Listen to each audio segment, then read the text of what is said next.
Isipin mo na nasa gitna ka ng Arctic Circle. Isang puting disyerto kung saan ang thermometer ay nagmamarka ng 40 grado sa ibaba ng zero. Ang hangin ay humihiwa sa balat na parang mga talim ng salamin. Bawat hininga ng hangin ay sinusunog ang iyong mga baga.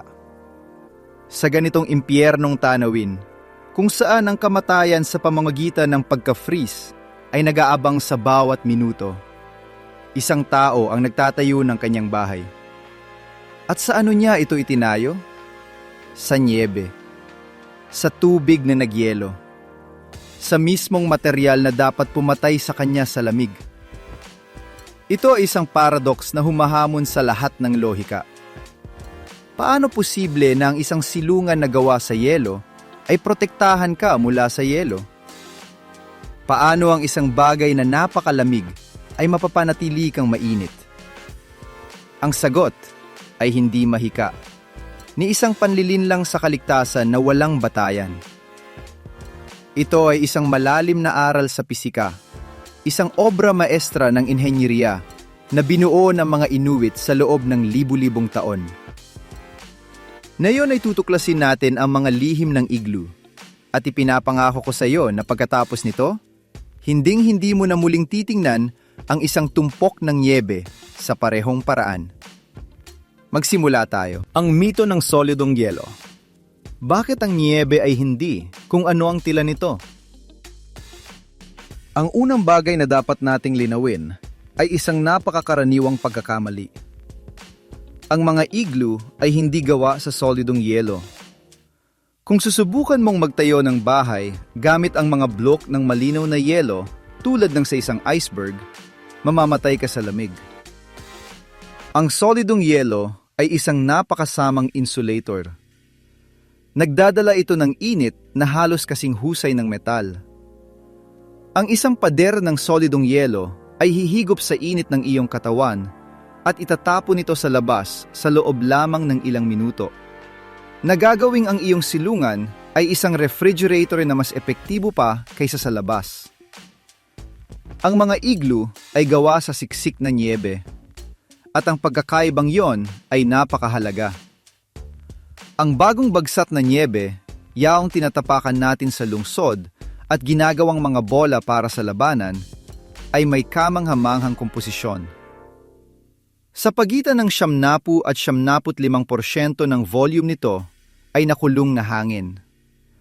Ang mga ito ay maliliit na kristal ng yelo na bumubuo ng isang parang espunghang network na puno ng maliliit na bulsa ng hangin. Isipin ang isang baso ng expanded polystyrene. Ang puting material na yon ng mga disposable na baso para sa mainit na kape. Ang polystyrene ay hindi sumusunog sa iyong mga daliri kapag humahawak ka ng kumukulong likido, dahil ito ay puno ng mga bula ng nakulong na hangin. Ang hangin ay isang napakasamang konduktor ng init. Ang mga molekula ng hangin ay magkakahiwalay. Hindi sila nagbabanggaan sa isa't isa upang madaling maglipat ng thermal energy. Ganon din ang nangyayari sa isang down jacket, isang Amerikana ng mga balahibo. Ang mga balahibo ay kumukulong ng mga layer ng hangin na pumipigil sa init ng iyong katawan na makatakas. Ang nyebe ay gumagana ng eksaktong pareho. Ito ay isang likas na kumot. Kapag ang mga Inuit ay nagtatayo ng igloo gamit ang mga blok ng siksik ng nyebe, hindi sila nagtatayo ng refrigerator. Sila ay nagtatayo ng isang malaking thermos.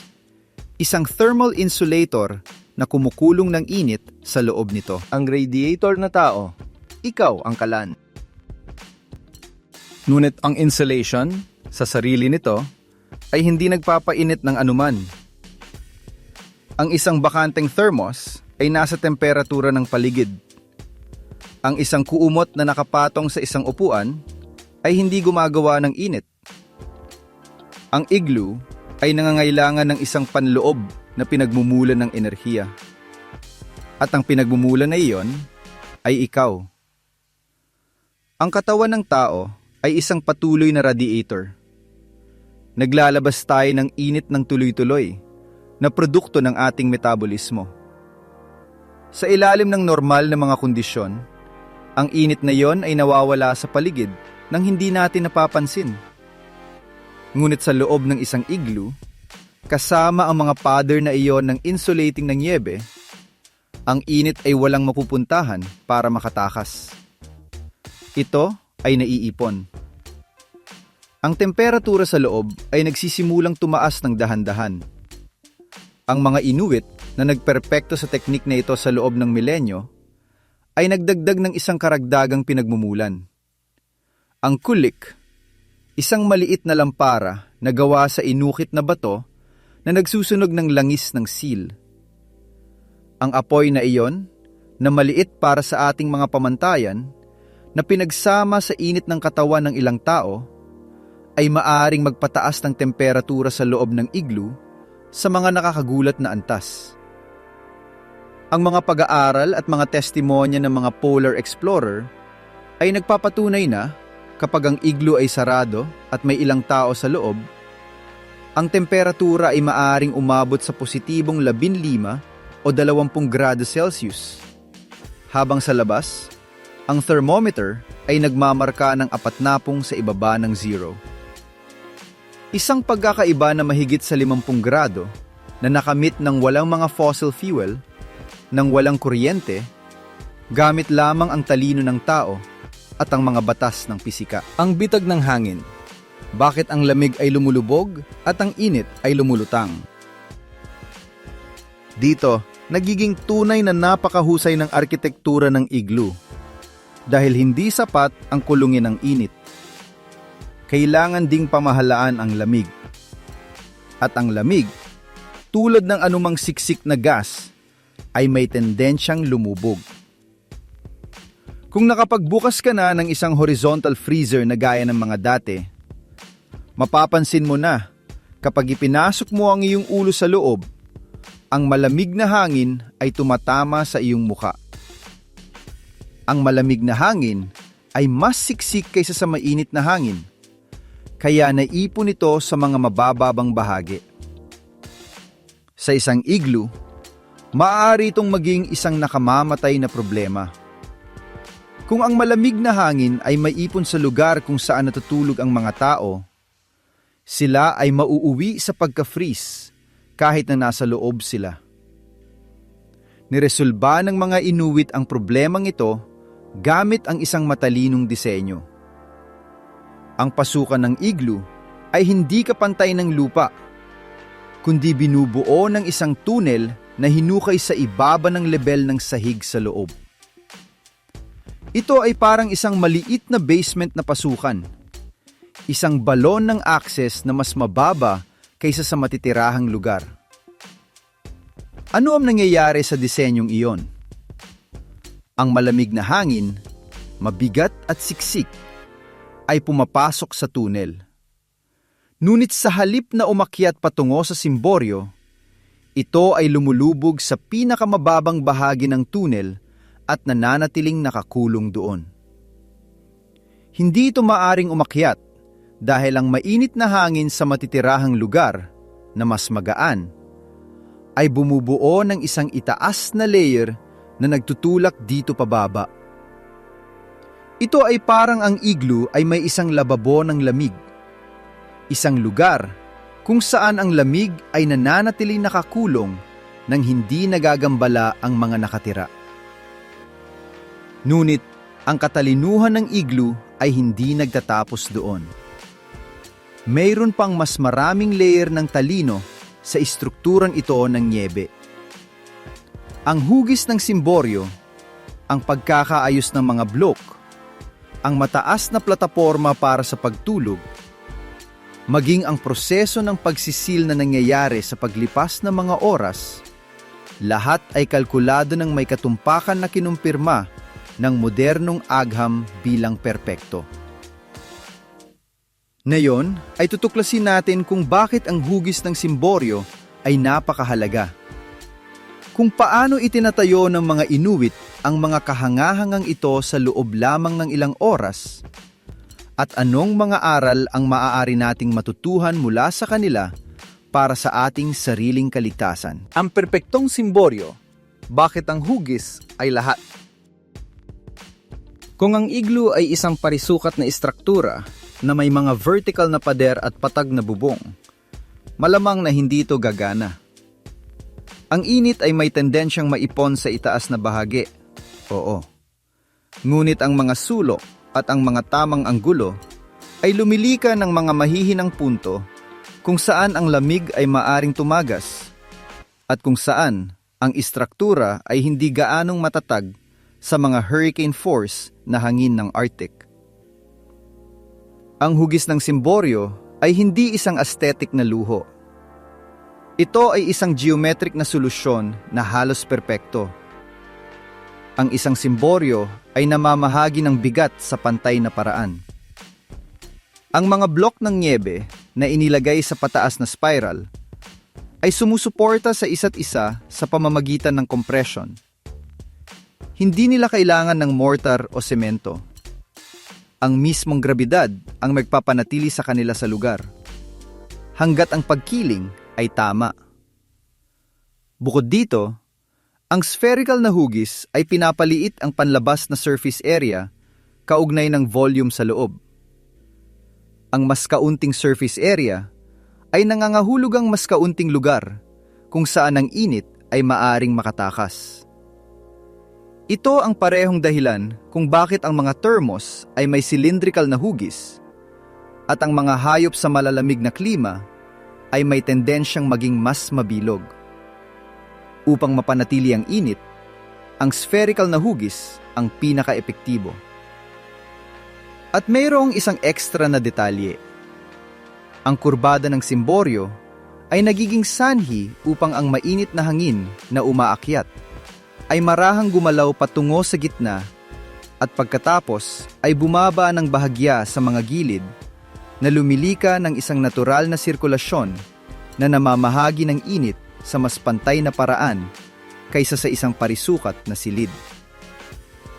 Ito ay natural na convection sa pinakadalisay nitong estado. Ang mataas na plataporma, pagtulog sa pribilehiyong thermal zone. Ang mga Inuit ay hindi natutulog sa sahig ng igloo. Nagtatayo sila ng isang mataas na plataporma, isang maliit na entablado ng siksik na nyebe kung saan nila inilagay ang kanilang mga balat at kumot. Ang platapormang ito ay hindi kapantay ng lupa, kundi sa taas na mga 30 o 40 sentimetro sa itaas nito. Bakit ang obsession na ito sa taas? Dahil sa thermostratification. Gaya ng sinabi natin, ang mainit na hangin ay umaakyat. Ang pinakamainit na bahagi ng igloo ay nasa itaas na bahagi ng simboryo kung saan mismo hindi makakarating ang mga tao dahil walang grabidad na magpapanatili sa kanila na nakadikit sa kisame. Ngunit ang ikalawang pinakamainit na bahagi ay nasa ibaba lamang nito, sa taas ng isang taong nakaupo o nakahiga sa isang mataas na plataporma. Kung matutulog sila sa sahig, sila ay nasa pinakamalamig na bahagi ng silid, kung saan ang siksik at nagyayilong hangin ay naiipon. Sa pamamagitan ng pag-akyat, inilalagay nila ang kanilang sarili sa pribilehiyong thermal layer, kung saan ang init na nakulong ng simboryo ay nasa maximum nito. Ito ay isang aral sa inilapat na thermodynamics na kainggitan ng sinumang inhenyero. Ang mahikang pagsil. Paano pinapatibay ng init ang mga pader? Mayroong isang karagdagang proseso na nangyayari sa paggamit ng igloo at ginagawa itong mas epektibo sa paglipas ng mga oras. Kapag ang mga tao ay nasa loob, ang init ng kanilang katawan at ang init ng oil lamp ay bahagyang pinapainit ang mga panloob na dingding. Ang mababaw na layer ng nyebe sa loob ay nagsisimulang matunaw, ngunit isang napakanipis na film lamang. Kapag ang pinagmumulan ng init ay nabawasan o napatay, ang film na iyon ng tubig ay muling magyelo. Ngunit sa pagyelo, ito ay nagiging isang layer ng makinis at tuloy-tuloy na yelo. Ang prosesong ito ng pagtunaw at muling pagyelo ay nagsisil sa maliliit na bitak na maaaring umiiral sa pagitan ng mga blok na ginagawang mas hermetic at matibay ang istruktura laban sa hangin. Ito ay parang ang igloo ay may sariling curing system, isang natural na proseso na nagpapabuti sa insulation sa paggamit nito. Ang mga polar explorer na nakapagpalipas na ng mga gabi sa mga igloo ay naglalarawan kung paano, sa madaling araw, ang istruktura ay mas matatag at mas mainit kaysa noong matapos itong itayo noong nakaraang hapon. Ang mabilis na konstruksyon. Paano magtayo ng silungan sa loob ng ilang oras? Isa sa mga pinakakahangahangang aspeto ng igloo ay ang bilis kung saan ito maaring itayo. Ang isang bihasang Inuit ay maaring magtayo ng isang igloo para sa 2 tao sa loob ng kulang sa 1 oras. Paano nila ito nagagawa? Una, kailangan nila ng tamang nyebe. Hindi pwede ang kahit anong nyebe. Dapat itong nyebe na siksik dahil sa hangin, sapat na siksik upang maputol sa mga blok, ngunit hindi masyadong siksik para maging yelo. Sinusuri ng mga tagapagtayo ang lupa gamit ang isang espesyal na tungkod na hinahanap ang perpektong layer. Pagkatapos, pinuputol nila ang mga blok. Tradisyonal na gumagamit sila ng mga kutsilyong gawa sa buto ng walrus. Ngayon, ay gumagamit sila ng mga lagari na metal. Ang mga blok ay pinuputol sa hugis ng trapezoid, mas malapad sa base kaysa sa itaas na bahagi, upang magkasya sila kapag tumagilid papasok. Ang paglalagay ay sa anyong spiral. Ang unang singsing ay inilalagay sa lupa, bahagyang nakatagilid papasok. Pagkatapos ay patuloy itong itinataas, na ang bawat hilera ay nakasandal sa nauna, hanggang sa ang huling bloke, ang susi ng simboryo, ay inilalagay mula sa loob, na inaayos ito ng may katumpakan upang maisara ang perpektong bilog. Ang mga puwang sa pagitan ng mga bloke ay pinupunan ng maluwag na nyebe na nagsisilbing instant na mortar. At pagkatapos, mula sa loob, pinapakinis ang mga pader upang alisin ang mga irregularidad na maaring lumika ng mga punto ng pagtulo dahil sa condensation. Sa loob ng 45 minuto, ang isang tao ng mag-isa ay maaari magkaroon ng nakahandang silungan na kayang makayanan ang isang Arctic blizzard at mapanatili ang init ng tao. Ito ay isang gawa ng kahusayan sa konstruksyon na iilang modernong teknolohiya ang makakapantay. Ang aral para sa atin. Anong maaari nating matutuhan mula sa igloo? Higit pa sa kakaibang kwento, ang igloo ay nagtuturo sa atin ng isang malalim na bagay tungkol sa relasyon sa pagitan ng tao at ng kanyang kapaligiran. Ang mga Inuit ay hindi nilabanan ang lamig gamit ang sopistikadong teknolohiya, gamit ang malalakas na heater, o gamit ang mga materyal na dala mula sa labas. Hindi nila kayang bayaran iyon. Wala silang ibang opsyon, kundi intindihin ang lamig, pag-aralan ito, matutuhan ang mga tuntunin nito, at pagkatapos ay gamitin ang mga mismong tuntunin na iyon para sa kanilang kapakinabangan. Ang matinding lamig ay kanilang kaaway, ngunit ito rin ang hilaw na materyal ng kanilang silungan. Ang nyebe na maaring kumatay sa kanila ay nagiging kanilang kaligtasan, salamat sa kaalaman sa pinaka-basic na pisika. Ang nakulong na hangin ay nag-i-insulate. Ang init ay umaakyat. Ang lamig ay bumababa. Ang hugis ng simboryo ay namamahagi ng mga puwersa. Ito ay isang aral ng pagpapakumbaba at ng katalinuhan. Hindi ito tungkol sa pagkakaroon ng pinakamahusay na kagamitan, ang pinakamahal na material, ang pinaka-advanced na teknolohiya. Ito ay tungkol sa pag-unawa sa mga batas ng universo nang may ganoong kalaliman na maaari mong gamitin ang mayroon ka sa iyong paligid kahit gaano pa ito kahostil upang mabuhay.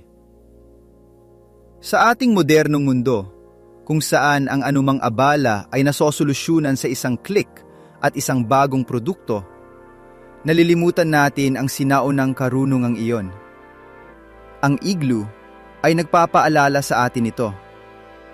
Sinasabi nito sa atin na ang solusyon sa ating mga problema ay hindi palaging nasa pagbili ng isang bagay, kundi sa pag-unawa sa isang bagay. Kaya sa susunod na makakita ka ng nyebe, maging sa isang pelikula, sa isang litrato, o sa bintana ng iyong bahay, alalahanin ang Igloo. Alalahanin na ang mga puti at malamig na patak na yon, na tila personifikasyon ng taglamig at pagyelo, ay maaring maging isang mainit na silungan kung alam mo kung paano gamitin ang mga ito. Alalahanin ang insulation ng nakulong na hangin, ang mga mikroskopikong bulsa na nagpapatigil sa lamig. Alalahanin ang init ng iyong sariling katawan, isang libreng radiator na palagi mong dala. Alalahanin na ang mainit na hangin ay umaakyat at ang lamig ay lumulubog, at ang isang mataas na plataporma ay maaaring maging pagkakaiba sa pagitan ng pagtulog ng mainam o ang paggising ng nagyelo. At alalahanin ang mga Inuit, ang bayang iyon na sa loob ng milenyo ay nanirahan sa pinaka-inhospitable na lugar sa planeta, hindi sa kabila ng lamig, kundi salamat sa kanilang pag-unawa sa lamig. Ginawa nilang kanilang pinakamahusay na kakampi, ang kanilang pinaka-nakamamatay na kaaway. At ginawa nila ito gamit ang nyebe, gamit ang yelo, at gamit ang isang katalinuhan na dapat magbigay inspirasyon sa ating lahat. Ang Igloo ay hindi lamang isang bahay na nyebe. Ito ay isang monumento sa kakayahan ng tao na mag-adapt.